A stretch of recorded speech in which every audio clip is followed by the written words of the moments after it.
Chapitre 12. Mon cerveau crie non. Je ne suis pas prête à affronter Jack. Mes jambes le suivent quand même.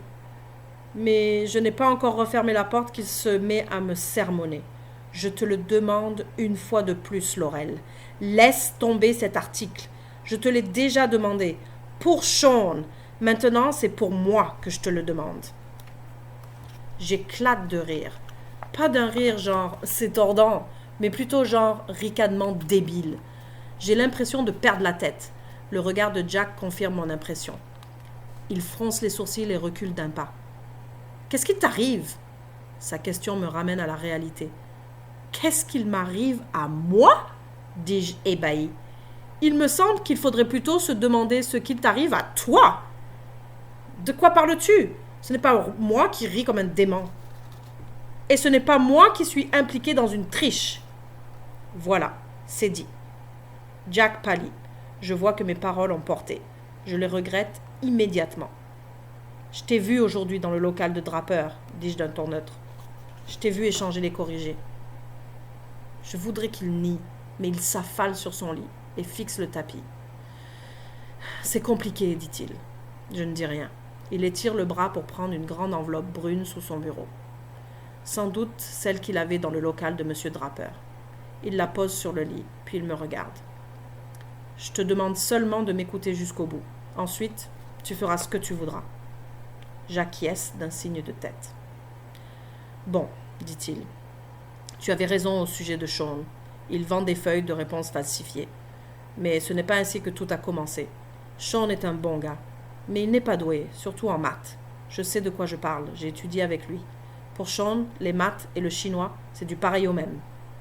Ça ne justifie pas la tricherie. Jack se renfrogne. Tu m'avais promis d'écouter. Désolé.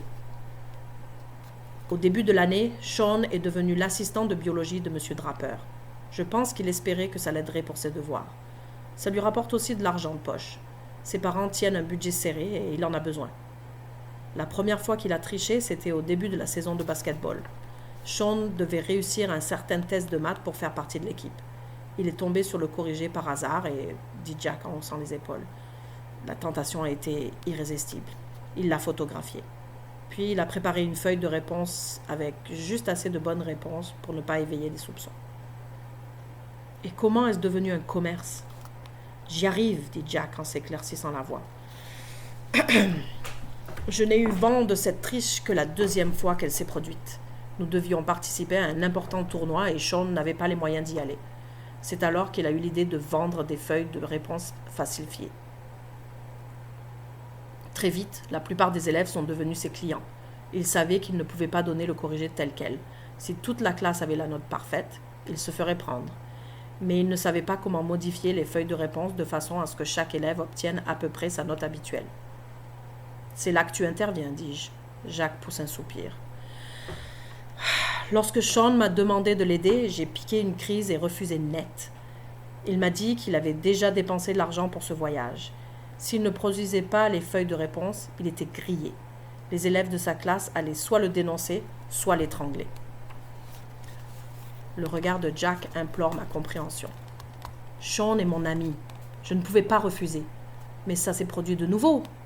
Il acquiesce. Combien de fois? Une fois après ça, et puis j'ai dit à Sean que je ne jouais plus. Fini.